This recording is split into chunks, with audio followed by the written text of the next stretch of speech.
Welcome to Brand You. The ultimate personal branding podcast. I'm Kaz Grant. And I'm Toby Lee. Together, we're here to help demystify personal branding and to make it accessible and effective for everyone. Follow along as we guide you through creating your own personal branding journeys. So, let's get started. Let's brand you.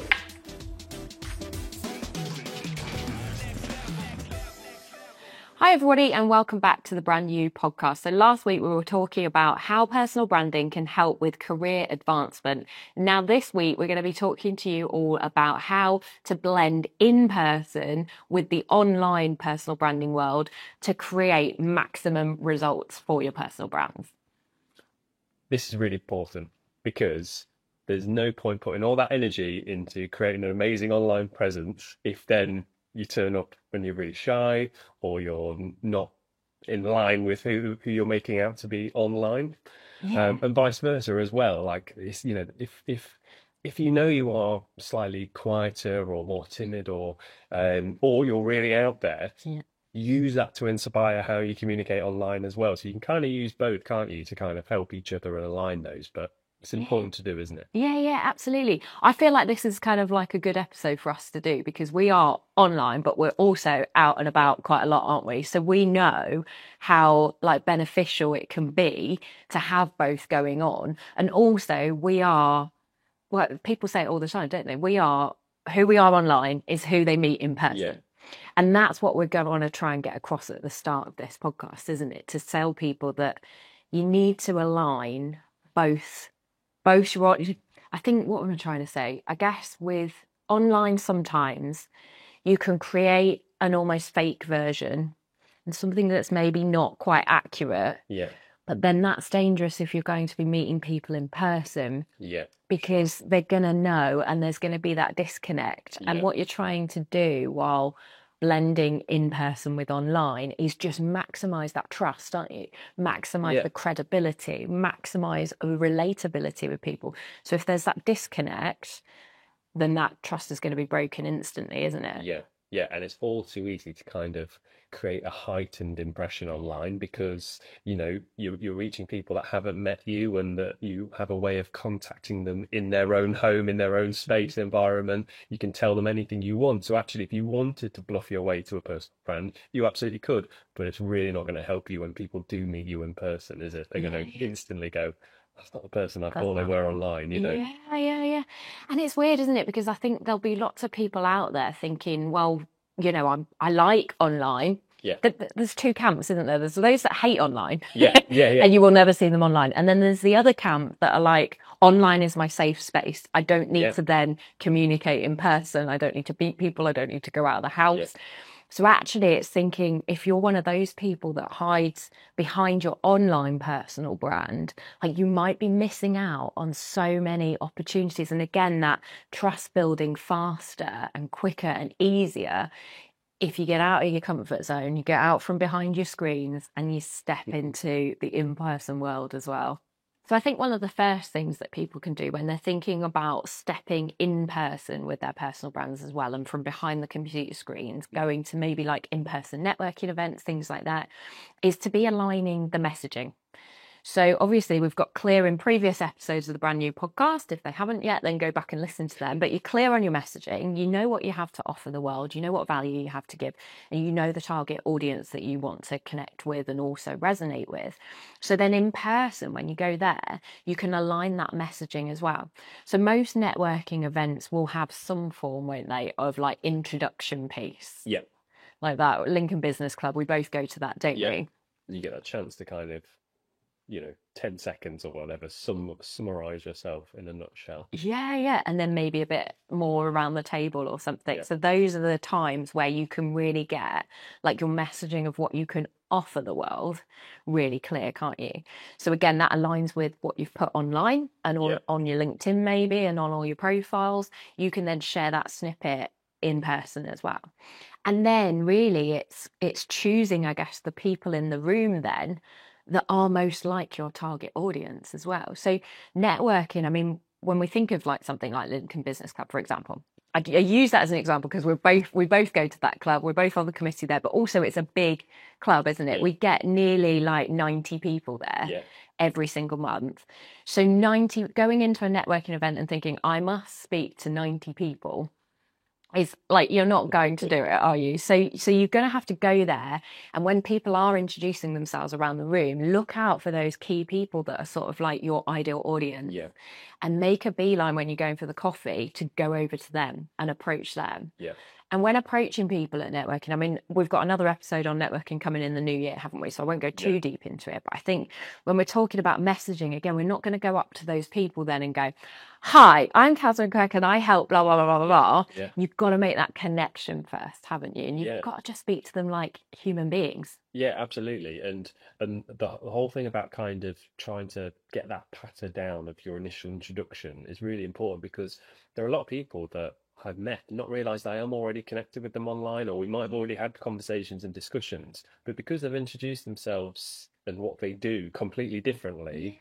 Or how many people have you met and you kind of come away going, I still don't know what they do. Like, they've told me 5 times now that I've met them and still don't really get it. So trying to be really clear with that and, like you say, align that to what you're telling people online as well. Because the chances are you're probably clearer online because you've taken a bit more time to think about it, write it down, you know, Less nervous. Supportive imagery, less nervous, not thinking too much about who it is that's stood there listening to you, because you're just putting it out there through a screen. But it's trying to keep that kind of composure, same wording, same sort of idea coming across, like that kind of same sense of you as well, isn't it? That personality that goes through it. That's your time to add that layer on, because people don't necessarily get that through the online side. Yeah. Again, it's making you that 3D version. Like it's humanizing you so much that you are a human.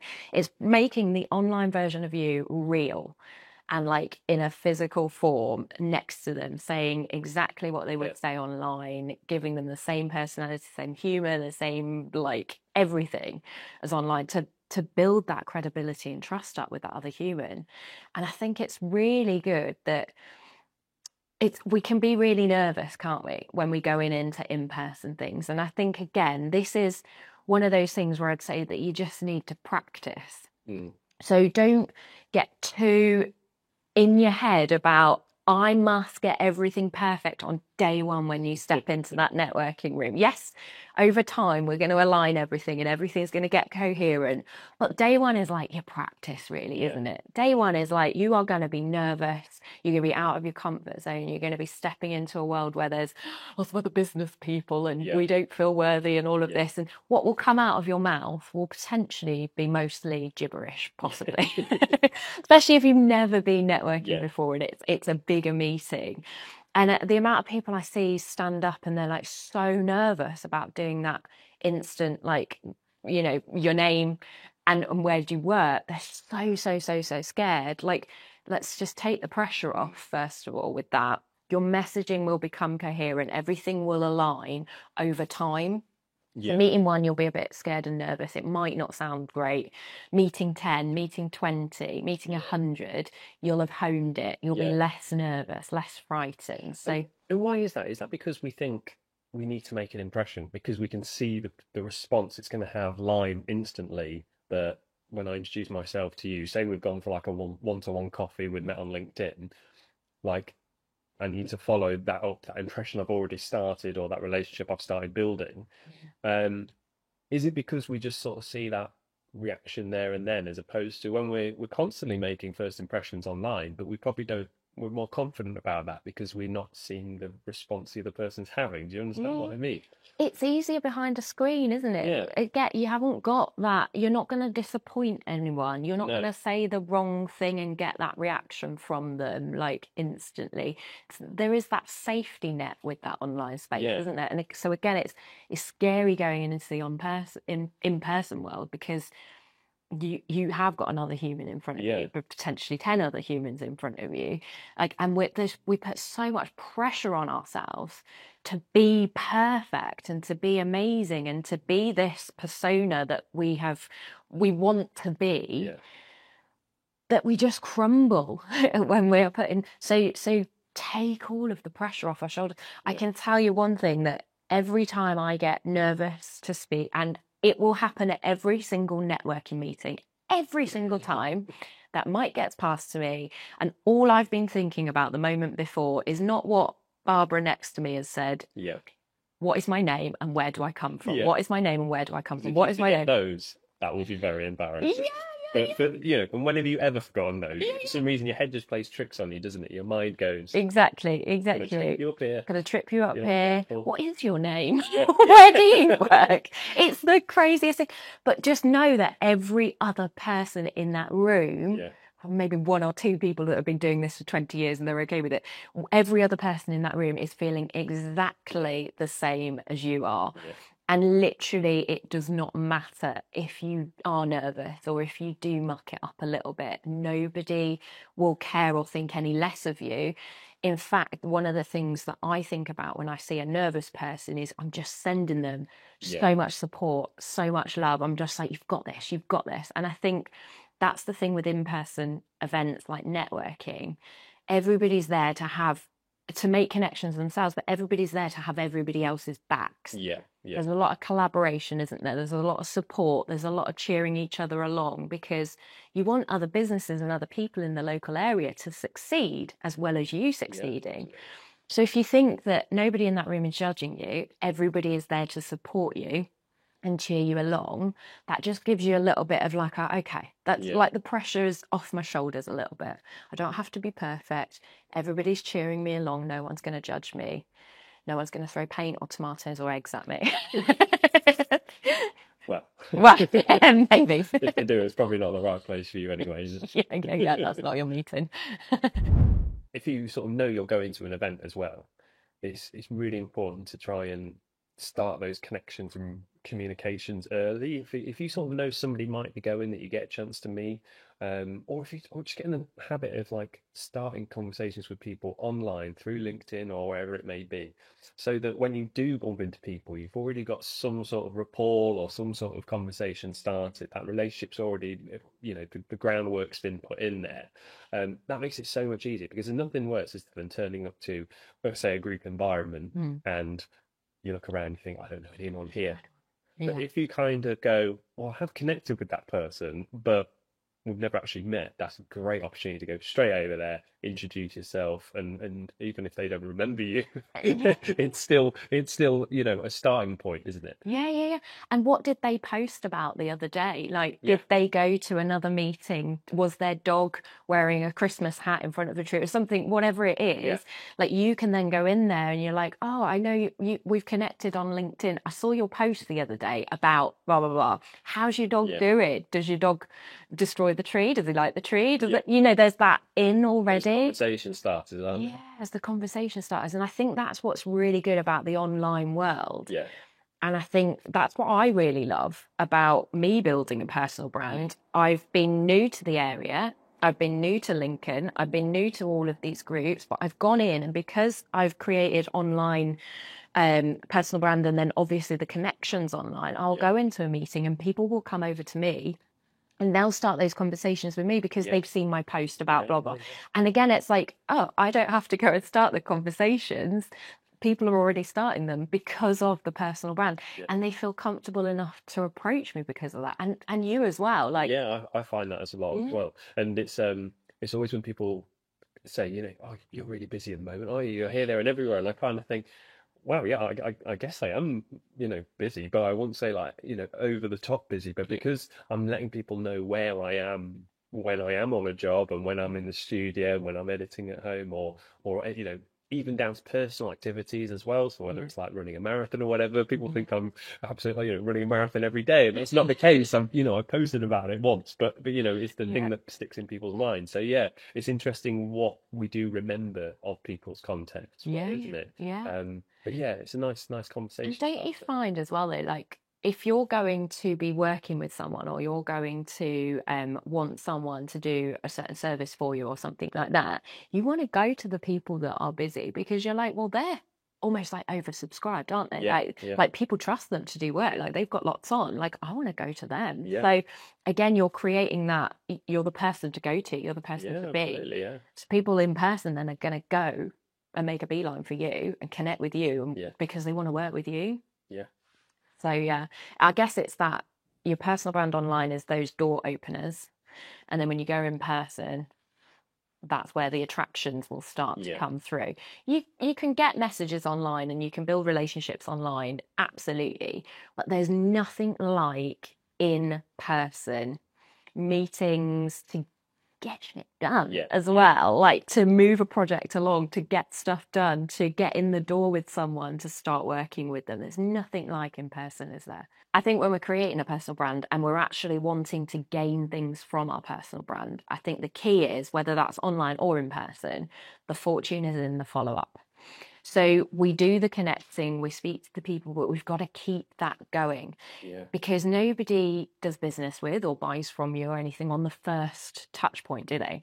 Like, you need multiple touch points before anybody's going to have what you need, come to you for that product, whatever it is. So you need to keep following up with people. I think a good way of doing that in person is we go to the in-person meetings, but then we plug them into our online vortex. So you expand your network at the meeting, get them on your LinkedIn, scan the QR code on LinkedIn, get them in your online space, and then you can tag them and mention them as well in posts, can't you?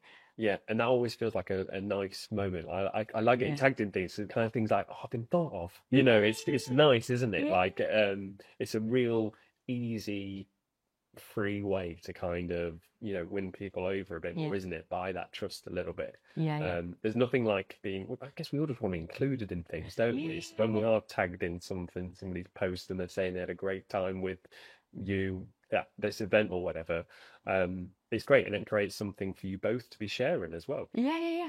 What's that saying? We're all walking around with a visible sign on our forehead saying, "Make me feel special." And we're all doing it. So again, it's like, if you could personally mention someone or again, say that you've had a great time, a great meeting with them, one-to-one at a networking event, whatever that might be, they are going to feel really special, aren't they, and valued? Yeah, and even with those follow-up things, say you've been for a one-to-one meeting with someone, if they've thrown something out there like, oh, you know, completely separate to what you've been talking about, but, oh yeah, no, our toilet's broken or something. If you suddenly, you're looking for something to reach out to them or follow up going, oh, my friend's a plumber, or we used this guy recently, give him a go. You know, it can be something off topic, but it just, you know, a couple of days after the event or the meeting, just puts you back on their radar, lets you know that I thought of you today because you know, I saw a van go past that had a plumber number on the side. Do you know what I mean? It could be something as small as that, or it could be something really relevant to what you were talking about. But it's just trying to not be afraid to just keep those conversations going, and if you're letting people know you're thinking of them, it goes a real long way, doesn't it? To building that. And you're helping them out. So you're not you by your services physically, but you are referring them on to someone else. You're helping the other businesses that you're connecting with at these networking events and online. You're also helping that person in another way alleviate some form of life stress or something. And how nice is that? Again, if you're the connector or the collaborator, I think there's power in that when you can start networking as well. Being that person that connects people to the right people and offers the support that people need. And I think people, because I know some people might be slightly afraid, not afraid, that's too strong a word, but slightly timid to tag someone they've only just met. But just know that it's a nice feeling. Like no one's ever offended for being tagged in a certain post or whatever. So you know, say you read a book from, you know, by an author or something, tag the author. You know, the chances are if they share that, that's going to be a nice exposure for you. But you know, even if they don't, at least you're then bringing other people into your circle as well. Yeah, absolutely. Tag us anytime. If we're available for tagging. Free time. But why wouldn't you want to get tagged or mentioned? Because again, it's opening up your personal brand's reach. And again, with these sort of things, it's that collaboration, it's that mixing of stuff. It's like, it's a nice feeling, isn't it, when you can give back to other people as well. And it's also really handy to find people. So if you were at an event and someone's tagged you as being there, and I didn't get the chance to talk to you, and I don't know, or I did get the chance to talk to you, we had a great conversation, but I didn't catch your name. If I see you tagged in there, then I can make that connection. You know? So it is really important for that. Just keep, that's the spider's web. Just keep putting that bits out. Definitely, and for remembering names, that is such a good one, because I mean, well, we meet so many people all the time, don't we? There's a lot of people, like, you can't always remember that many people. So again, if you meet in person, but then they're plugged into your online world, you've always got that to go back to, haven't you? Like you say, the tagging as well, that was them. And as well as tagging, it's letting people know that you've been to this event or that you had a coffee with this person, because you're kind of cashing in on each other's circles and communities, or the interest in the event online that you've been to. If you don't kind of let people know you've been there by, sharing some photos or some reels, or if you can go live, if you're happy to do that and do it, I know you're very good at that. Like I get to kind of delve into that realm of things, but it's just a great way of getting content out there, but also keeping that influence going. And this episode is about talking about how do we bring the online and the in-person together. It kind of, if you can photograph yourself in that setting, it proves that you are the person you say you are online, for those that haven't met you yet. Yeah, and a lot of the events are like leading industry events. Like people are going there to expand their knowledge on their area of expertise and things. If you're seen at those events, like again, it's just that credibility side of things. Like, oh, they know what they're talking about because they went to that seminar, they did that. Like you're gaining so much knowledge from these events over time. Like your audience then sees that, they're going to want to go to you because you're the one with all this knowledge, because you've been to all of these events. Yes. And again, you're piggybacking almost off of the event success as well. Like we are individual humans. Like we aren't going to get as much reach as such as a huge event will get, or a huge brand will get. So actually, if we can piggyback off of them a little bit, because we went there and we're going to share about their event too, again, that win-win, that collaboration, then we're going to get more reach and more views and more engagement because of their event as well. So it's really important to do that. And if you're in the early days of building your personal brand and you haven't got many followers, it's going to be the quickest way as well, isn't it? Start getting people involved in your circle. Yeah, definitely. I think so many people start personal branding and again, you start and you're not getting much traction, but then you're not posting consistently. You're not engaging with other people every single day. And then also you're not maximizing the events that you're going to. Like a lot of people are actually going to the in-person events already, but they're not blending that with their online world, so no one would know. Yeah. So they've been to that event, they've benefited from that one event, maybe. There's no ripples moving forward from them, from that event. Like keep those ripples going and expand them further and further, because that is where the power lies, isn't it? I think the other thing as well that I really like about the in-person world of personal branding is the more you start putting yourself out there, the more opportunities for raising your profile will come along as well. So things like being invited on people's podcasts, being invited on radio shows, being invited to speak at industry events or other events that aren't quite related to your industry. Like lots of these kind of things will start coming along when you position yourself as that expert. Now, a lot of people might get some of those things and absolutely brick themselves. I'd be like, no, I cannot do public speaking. I can't do that. A podcast, no way. I'm not going on that. And I just want to, I guess, like ask people at this point to get brave and say yes to some of these opportunities that are going to come their way.